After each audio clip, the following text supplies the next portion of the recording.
The last topic before the first midterm exam is the definition of the derivative. This ties together the first big unit we had on limits with the second one, which will be on differentiation. The derivative of a function f(x) at the point x equals a is a limit, and when this limit exists, we denote it by f prime of a. And we can interpret this limit in two ways. The first one goes back to section 2.1. Remember that we looked at secant lines, which were just lines connecting 2 points on a curve. And this quantity fx minus fa over x minus a was the slope of the secant line through the point at a and the point at x. Then what we did is we moved the point x closer and closer to a to obtain a tangent line. And the slope of that tangent line is this limit, is the derivative of f at a. We also talked about this same quantity in terms of instantaneous velocity, where the slope of the secant line was representing an average velocity over a smaller and smaller interval. So that's where the limit comes in, that smaller and smaller interval, that moving of the point x towards the point a. Let's see a quick example. If f is x squared plus x and a is 2, then how are we going to set up the limit for f prime at 2? Well, x should be approaching a, which is 2, and on the bottom we'll have x minus a. On the top, that f of x is just the formula for f of x. And what we subtract is what we get by plugging in x equals 2. So here, when x equals 2, we get 2 squared plus 2, which is 6. Notice that when I plug in x equals 2 here, I'm going to get 0 on the top and bottom.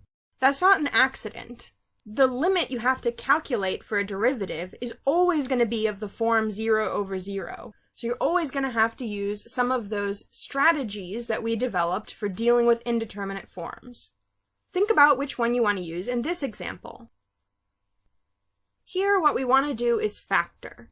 We have an x minus 2 on the top and an x minus 2 on the bottom, so those cancel out. Then we use substitution with the remaining thing, which is just x plus 3, so we get 5. Here's the graph of fx, and when we look at the tangent line at x equals 2, it's clear that it's going to have a positive slope, and then that slope is pretty big. It's a very steep tangent line. So in this case, that tangent line has slope 5. Alternatively, we can define the derivative using this style of limit. Let's try this on the same example. Now we're going to take the limit as h goes to 0, and in the denominator we just have h.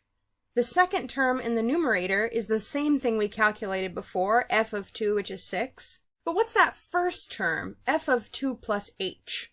Pause the video and try to write it down explicitly. What we're doing is plugging in 2 plus h everywhere that you see an x. So you should get 2 plus h squared plus 2 plus h. It's not the same as f of 2 plus h.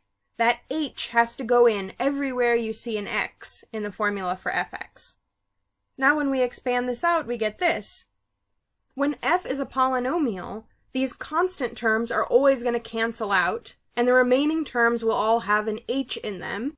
So when we cancel out an h everywhere, we get the limit of something that you can use the substitution method on. In this case, it gives us 5, just the same way that we got 5 before. So why would we use this limit? How is this approach different than the other one? What we really did here is to express f plus 2h as f of 2 plus something times h. And then there's some other terms, in this case that h squared, some tiny error terms that don't really matter. And we're saying that coefficient of h is the derivative. That's the term that really matters.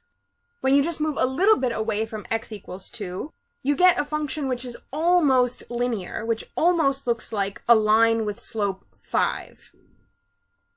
If we look back at that picture of a curve with a tangent line and we zoom in, we're going to see a curve and a tangent line that are almost indistinguishable, because the tangent line is sort of just touching and moving parallel to that curve. So the tangent line is not only a limit of secant lines, but it's also the line which is best approximating the function near this point, near x equals 2. We're going to return to this idea of approximating a curve with a tangent line when we get to section 4.1, and that's going to be a really important application of derivatives. It's even going to come back again in Math 152 when you talk about Taylor polynomials.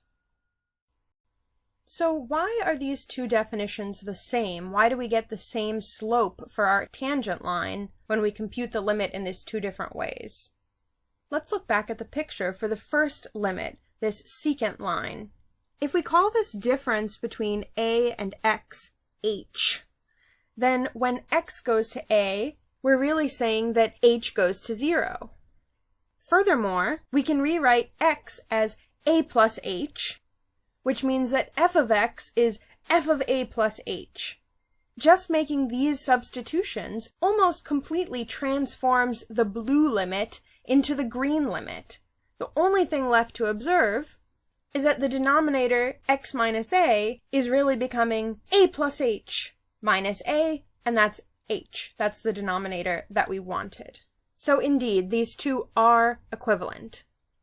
When you're given a problem that requires you to use this limit definition to calculate a derivative, it'll be your choice which one of these two limits to calculate. Please go on to the next video where we'll practice using both of these.